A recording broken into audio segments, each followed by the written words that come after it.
There were 7 chairs at the table, but only 6 names on the place cards.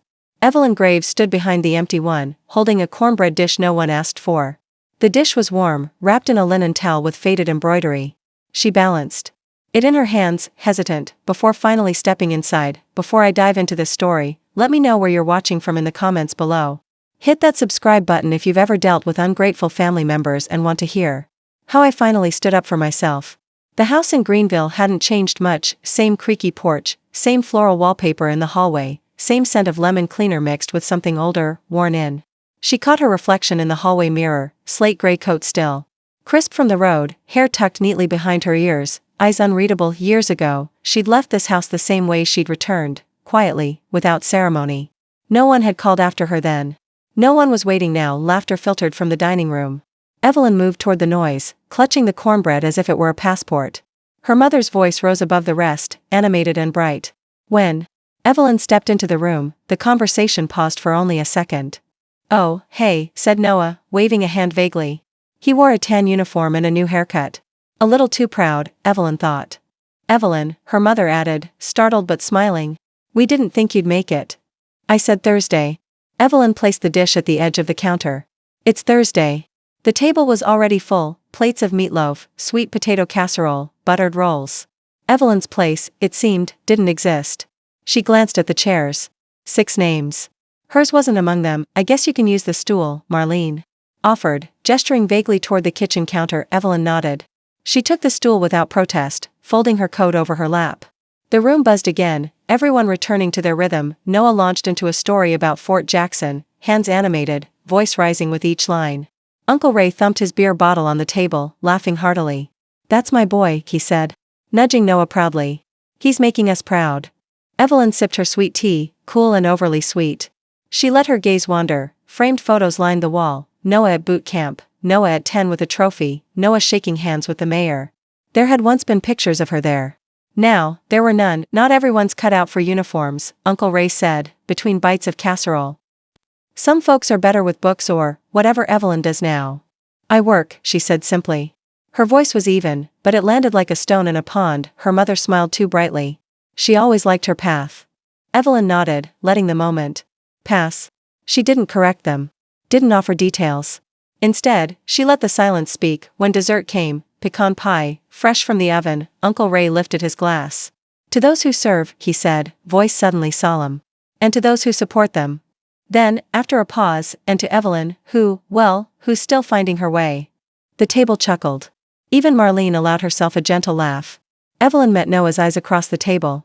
He looked away first. Later that night, under the soft buzz of her car's dome light, Evelyn opened a faded green pouch from her glove compartment. Inside, wrapped in cloth, lay a silver badge, 5 stars engraved, no name. She ran her thumb across the cold metal, then folded it shut again, slow and sure. Fort Jackson's training field echoed with bootsteps, until Sergeant Ramirez froze mid-command and said, "General Graves?" "Ma'am?" Evelyn stood near the last row of folding chairs, her coat buttoned up against the bright autumn chill. She didn't flinch. Instead, she gave a soft nod, hands tucked in her pockets, eyes calm. Around her, families murmured. Children. With miniature flags paused, mid-wave dot on the field, a line of recruits stood stiff, one of them a step behind the others, Noah. He blinked as if trying to place the voice. Then his eyes followed Sergeant Ramirez's gaze fell to the edge of the crowd, where Evelyn stood. In Chapter 1, Noah had laughed. Evelyn never liked rules. Yet here was Ramirez, a man known for sharp orders and a no-nonsense tone, saluting her without hesitation. The morning had started quietly. Evelyn had arrived early, parking behind the visitor center and walking around to the side gate, unnoticed. The breeze carried scents of damp grass and freshly shined boots. She chose a spot that was close enough to observe, yet far enough to blend in. The field was freshly chalked, flags set up in clean rows. Rows of folding chairs framed the perimeter, filled with families in coats and scarves. Schoolchildren passed through, handing out tiny American flags and Veterans Day stickers.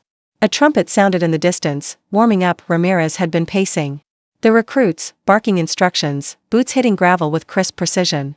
He moved between cadets, checking grip, posture, and breath. Then, mid-step, he froze. "General Graves?" "Ma'am?" Noah dropped his practice rifle. It thudded softly on the dirt, not loud, but it made the closest cadet turn. Whispers cut through the line. Ramirez's salute stayed firm. Evelyn's voice was low, measured. I'm off duty, Sergeant. No need to report this. Ramirez, older than she remembered, nodded once. Yes, ma'am. The formation shifted, unsure. Eyes darted toward Evelyn. Some stood straighter. Others tilted their heads. She simply stepped back into the shadow of the viewing tent. After the drill, the recruits filed off the field toward the barracks. Noah broke from the group and walked toward the rear seating. Evelyn hadn't moved. You, he said, stopping short.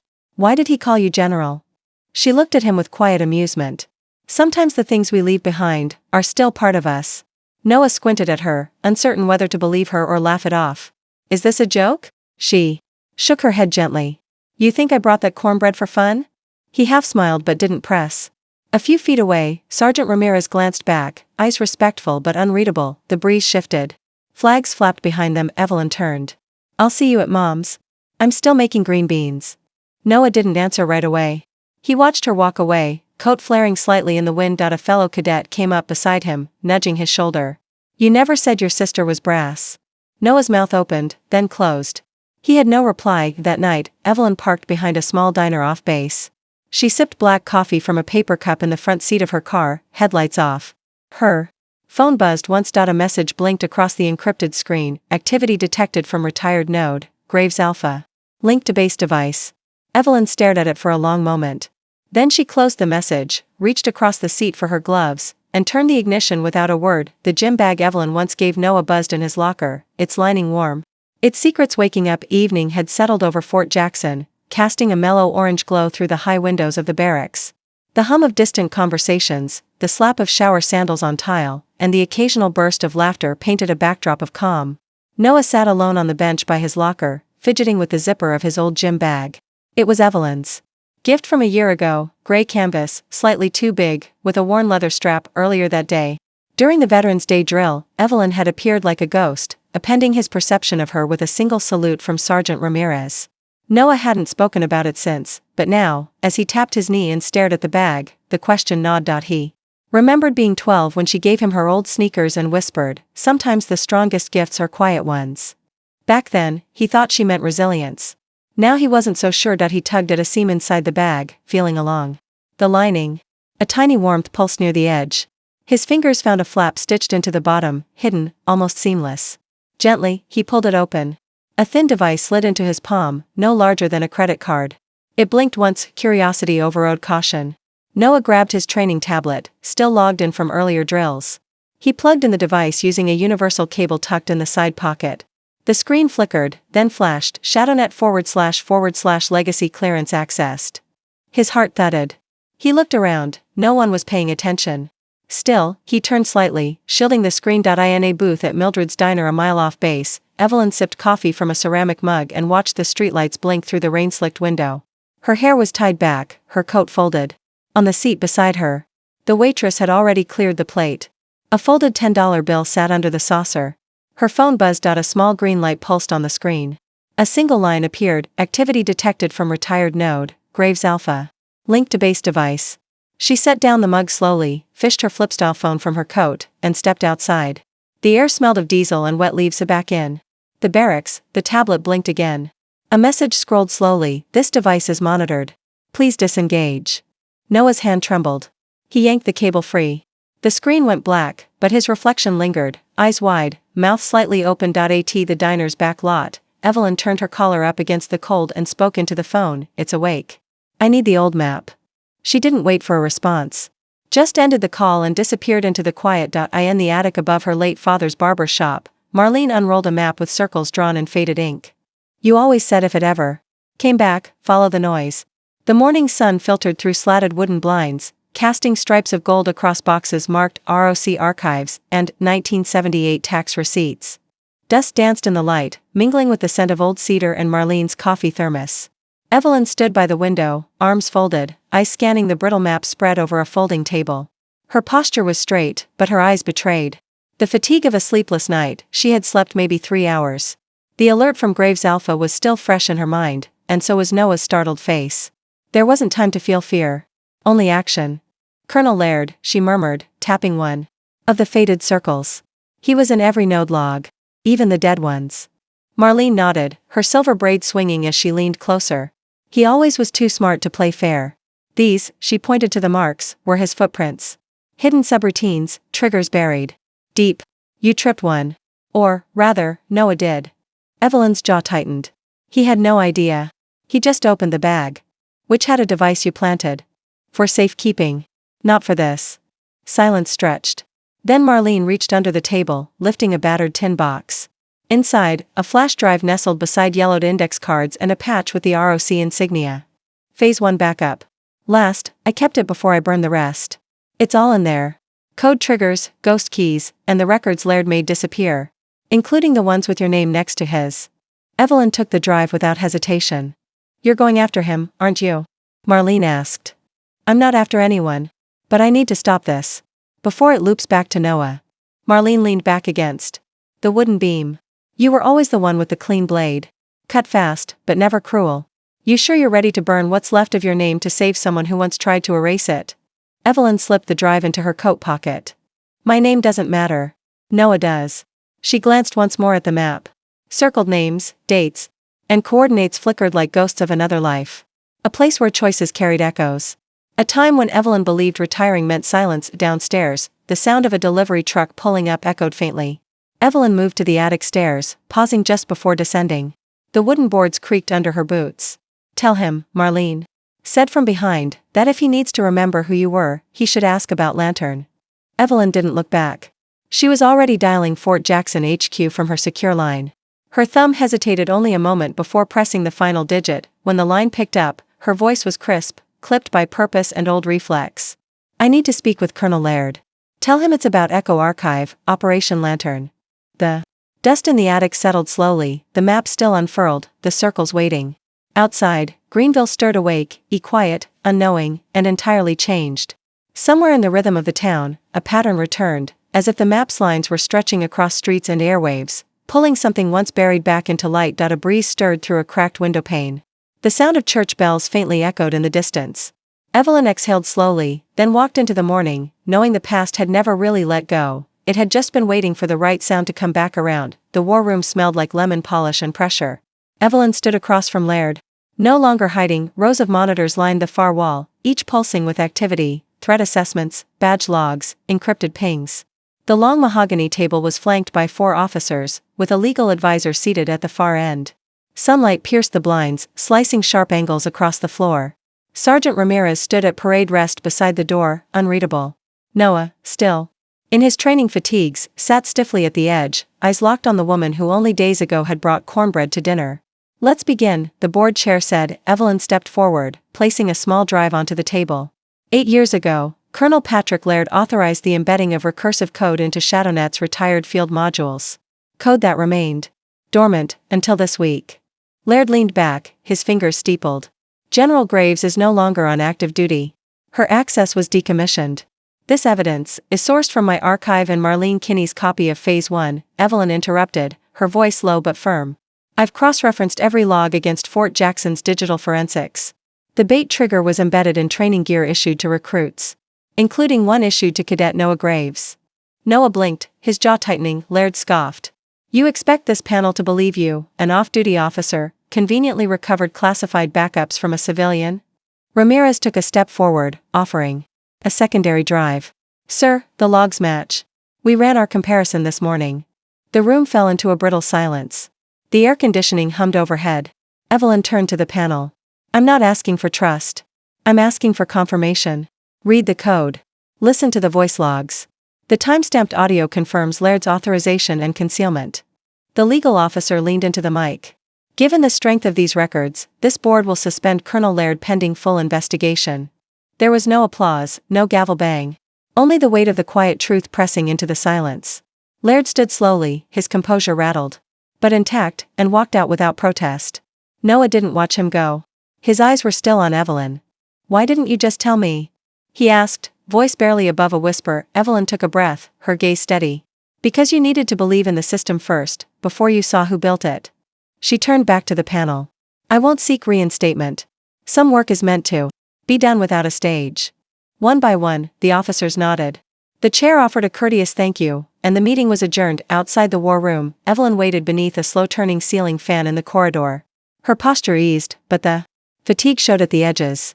Noah approached, hands in his pockets. He didn't speak for a while. Finally, he said, "There's another ceremony next week. My squad. It's small, but I'll be up there." She turned, waiting. "I want you to come," he said.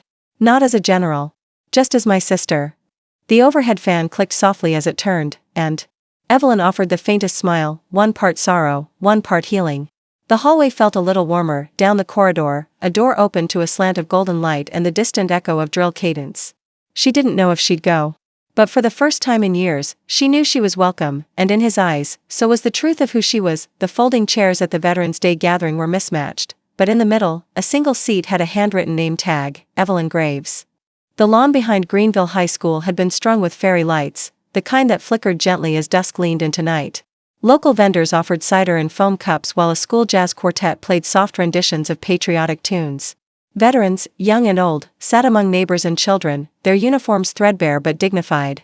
At the front row, Evelyn sat silently, her civilian coat buttoned neatly, her hair tied back without flourish. No medals. No stars. Just her name, written by hand, placed with care. A hush settled as the MC tapped the microphone. "We welcome one of our own tonight, Cadet Noah Graves." Noah stepped forward, nervous but composed. He didn't look at the crowd, just the horizon beyond the trees. "I used to think medals proved worth," he began. "That ribbons and salutes were the measure of strength. But lately, I've seen something different. I've learned that strength can walk beside us quietly. It doesn't always wear a uniform, or need to." He glanced toward Evelyn. She remained still, eyes unreadable. From the back row, Marlene clapped. A second later, someone else joined in. Then more. The applause wasn't loud, but it was real. After the ceremony, people began to mingle. Folding chairs scraped gently on the lawn. A soft murmur of conversation rose, punctuated by the clang of a cider ladle in a tin kettle. Evelyn stood near the tree line, sipping from a paper cup. Noah approached, his steps tentative. He held out a small velvet box. "It's not regulation," he said. "But I wanted you to have it." Inside, nestled on dark fabric, was a civilian pin. Simple, round, silver-edged. The engraving read, "Integrity before rank." She studied it quietly. Then, instead of pinning it to her coat, Evelyn reached forward and slipped it into the inside lapel of Noah's jacket. "Wear it where it matters," she said. "Not where it shines." They stood in companionable silence. The stars blinked faintly above the school roofline. Across the lawn, Mrs. Graves lingered at a cider stand. She took a hesitant step toward them, then stopped. Evelyn gave the barest nod. It was enough. Marlene passed by with a wink and a thermos. "You two clean up all right?" Noah chuckled. Evelyn offered her a nod of thanks. Later that night, the local bus station was nearly empty. Evelyn boarded a military transport van, plain gray with government plates. She carried no suitcase. Just a folder, her phone, and a folded flag under one arm. The driver didn't ask questions. She took a seat near the back, watching the lights of Greenville fade in the window. "Some lights are meant to stay off," she murmured, voice barely audible. "But they still guide." The van turned onto a dark road lined with pine trees, and Evelyn closed her eyes, not to sleep, but to remember where she was needed next, and behind her, the town exhaled. Not because the hero was gone, but because someone good had passed through, leaving no trace but clarity. The folding chairs at the Veterans Day gathering were mismatched, but in the middle, a single seat had a handwritten name tag, Evelyn Graves. The lawn behind Greenville High School had been strung with fairy lights, the kind that flickered gently as dusk leaned into night. Local vendors offered cider in foam cups while a school jazz quartet played soft renditions of patriotic tunes. Veterans, young and old, sat among neighbors and children, their uniforms threadbare but dignified. At the front row, Evelyn sat silently, her civilian coat buttoned neatly, her hair tied back without flourish. No medals. No stars. Just her name, written by hand, placed with care. A hush settled as the MC tapped the microphone. "We welcome one of our own tonight, Cadet Noah Graves." Noah stepped forward, nervous but composed. He didn't look at the crowd, just the horizon beyond the trees. "I used to think medals proved worth," he began. "That ribbons and salutes were the measure of strength. But lately, I've seen something different.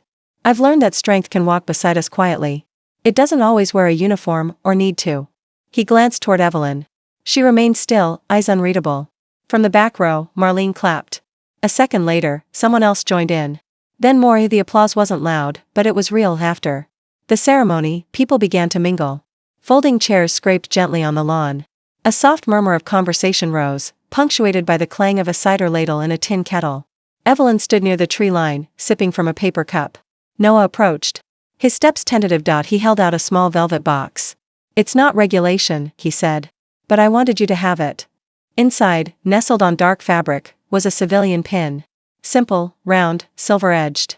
The engraving read, "Integrity before rank." She studied it quietly. Then, instead of pinning it to her coat, Evelyn reached forward and slipped it into the inside lapel of Noah's jacket. "Wear it where it matters," she said. "Not where it shines." They stood in companionable silence. The stars blinked faintly above the school roofline. Across the lawn, Mrs. Graves lingered at a cider stand. She took a hesitant step toward them, then stopped. Evelyn gave the barest nod. It was enough. Marlene passed by with a wink and a thermos. "You two clean up all right?" Noah chuckled. Evelyn offered her a nod of thanks. Later that night, the local bus station was nearly empty. Evelyn boarded a military transport van, plain gray with government plates. She carried no suitcase. Just a folder, her phone, and a folded flag under one arm. The driver didn't ask questions. She took a seat near the back, watching the lights of Greenville fade in the window. "Some lights are meant to stay off," she murmured, voice barely audible. "But they still guide." The van turned onto a dark road lined with pine trees, and Evelyn closed her eyes, not to sleep, but to remember where she was needed next, and behind her, the town exhaled. Not because the hero was gone, but because someone good had passed through, leaving no trace but clarity. Thank you for following Evelyn's journey, a story of quiet strength, unseen sacrifice, and the kind of courage that doesn't demand applause. Now, we want to hear from you. What have you learned from Evelyn's story? Was there a moment that reminded you of someone in your life? Backhand index pointing right. Share in the comments below one thing you've learned, and how you'll carry it forward. If you like this video, please leave your comment below, and don't forget to like, share, and subscribe to our YouTube channel.